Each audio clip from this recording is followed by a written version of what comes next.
Okay, everyone, Manager Bud Black here. We're going to start out with Owen Perkins. Go ahead, Owen. Hey, buddy, that was a weird win. And a lot of anomalies, to use your term from a couple days ago. Let's start with the 10th inning, the changes that you made. Was Trevor okay, or was there some strategy behind that? Well, no, actually, I just spoke with Trevor. He thinks he's going to be fine. We were a little concerned in the moment, but you know, we're crossing our fingers that he's going to be fine. He feels pretty good now. Where the spot where there's some discomfort, it's better than other spots. I'll put it that way. So we felt at that moment, you know, not to keep him in the field to play defense because he was going to be a little bit limited range-wise, and where his the soreness in his leg was, that we said, you know, let's put Kyle in right, and let's you know, put Brendan at short and Hampy at second, and you know, we're gonna be okay. You know, I trust Kyle as an athlete. You know, a lot of times from my own experience as a pitcher, you shag fly balls in the outfield for endless hours from the time you're a kid. And I felt for one inning in Wrigley Field, which is a pretty small outfield, that the athlete that Kyle is, that was more strategic to keep him there and get Trev out of the game. Okay. Was Trevor, was it something that happened during the game? Had he been feeling? Well, no, it happened on that, you know, on that last, you know, when he tried to beat out that ground ball. It's, you know, the area's been a little touchy, been a little sore over the last month, and it just sort of, you know, on that a little extra effort to beat out that play, it sort of got him. So we got him out of there. Okay. You know, and I don't know if we want to hit some of the other anomalies from the game, but you know, one highlight for sure was Conor Joe's first slam. Can you talk about just, you know, the progression he's gone through, and he just keeps getting higher and higher? Well, you know, that, you know, we jumped out, you know, we got some momentum with Brendan's 2-run homer in the first, and you know, with Herman on the mound, we felt as though, hey, this is a great start, right? Rookie left-handed pitcher, Herman on the mound, 2-run lead, and then, you know, it sort of went the other way, right? It's, you know, the momentum shifted with a couple, you know, weak ground balls. You know, Herman made a couple mistakes on 0-2 pitches that they took advantages of, and before you know it, it's 5-2, and they have all the momentum. Again, like, you know, coming off what they did on Monday night. So we had to dig a little deep there, and Conor gave us, you know, that big boost with the grand slam. But he got another base hit earlier in the game. You know, he's been giving us good at-bats. I think that's the, you know, sort of a continuation of what we've talked about since he's come back. You know, he joined us, you know, he got a little fuzzy. We sent him back, and now since he's been back, he's really been swinging the bat great, having good quality at bats, getting on base. So all the statistical numbers that you see, the batting average, the on base, the slug, you know, it's in order as far as, you know, big league performance. And today was a huge swing for the team. At a time when we needed it, down 5-2. You know, we took Herman out in the 3rd inning, which basically in a 7-inning game, I think is the 6th. You know, we put Josh up there. We tried to manage the, you know, the best matchup. They brought in the righty. We put Chuck in there. He got hit in the foot, and then Conor delivered. So, you know, it worked out. So, you know, kudos to Conor for, you know, his continued play. It's been great. And two more quick ones. Bard has struggled a couple times here. Everything seem okay? Did you see anything? No, you know, his stuff was good. It was, and he's in one of those closer slumps. We'll talk about it a little bit as a coaching staff about what's going on, but you reconstruct the inning a little bit. Duffy, dumped one down the right field line. He got Ortega, then the swinging bunt by, Schwindel, took a full swing and he hit it, 60 feet down the third baseline on the grass.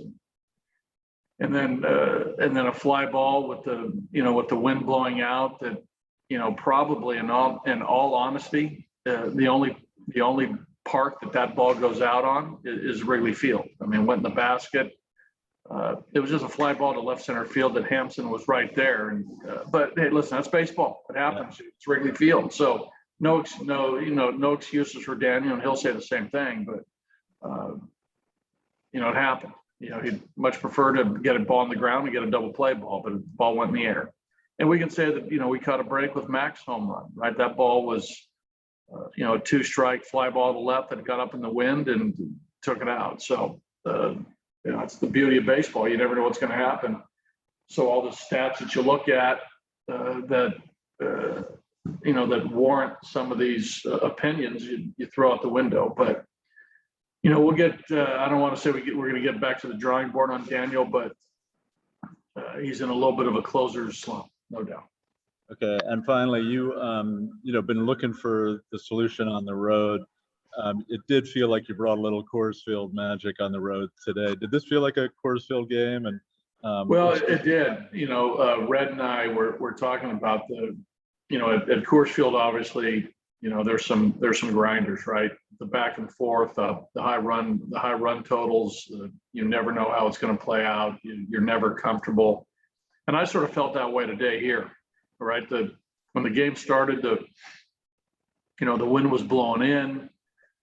Then the rains came a little bit. I don't know whether you guys. I mean, you were here, Owen, so you saw the wind, and it shifted. Then it was blowing in. Then it was blowing out. I mean, it was crazy. But this was a type of game where you never felt comfortable, and I'm sure the Cubs felt the same way. Yeah. All right. Thanks. Yeah. Nick Brook. Buddy, can you fill in a couple quick blanks here, and then Nick, I'd be more than happy to. Are we talking about a hamstring with Trevor? No. Okay. But a leg? Are we talking about a leg? Okay. We're talking about a leg. Okay. And then are you flying tonight still, or are you gonna? Well, yes, I think I just spoke with Paul, and we have clearance now. I know that there's been a lot of flights canceled the last couple hours because of the weather, but I think the weather has cleared enough that O'Hare is now allowing flights to take off. Okay, cool. And then, I know as a manager, you always have to have contingency plans, and Sure. Peachy could have given you length, obviously, but were you prepared to go with Kyle for a while in right?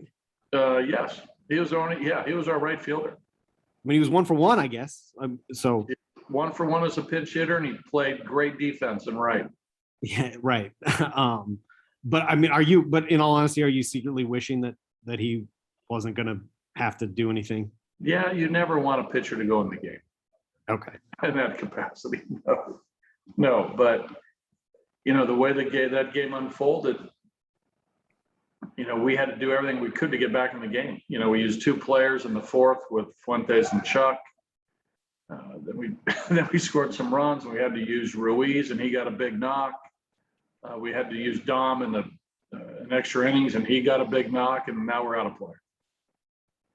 Gotcha. And then in all seriousness too, it seemed like, and you're welcome to tell me if I'm full of it, but it seemed like at a couple of points in the game, some frustration did set in with, Crone a little bit after an at bat, and Ryan McMahon after the called third strike, but they brushed it aside, I think, as a team. Did you, I mean, well, yeah, first of all, you're not full of it.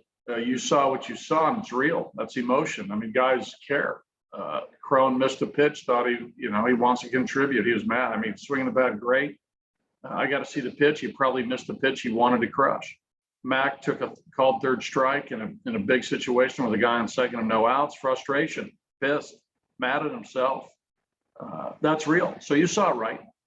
So, I mean, did the game allow them to come back, or did they bring themselves back? Do you know? I think they never they never lost the fight. They never did. I mean, dugout was fine. Dugout was, you know, we were up, we were down, we were up, we were down, we were pissed, we were fighting, we were together. I mean, all the things you look for. Is a good win. I mean, it was a great win. You know, as tough as the losses it would have been for either team, the Cubs are probably feeling it too. It was a great win for us, and we came out on top. And you know, proud of the guys. It was collectively, you know, a really good job. You know, Stevenson came in, walked a guy, and then you know, in the bottom of the seventh, got out of it. You know, Bowden came in after and did a good job there after Almonte.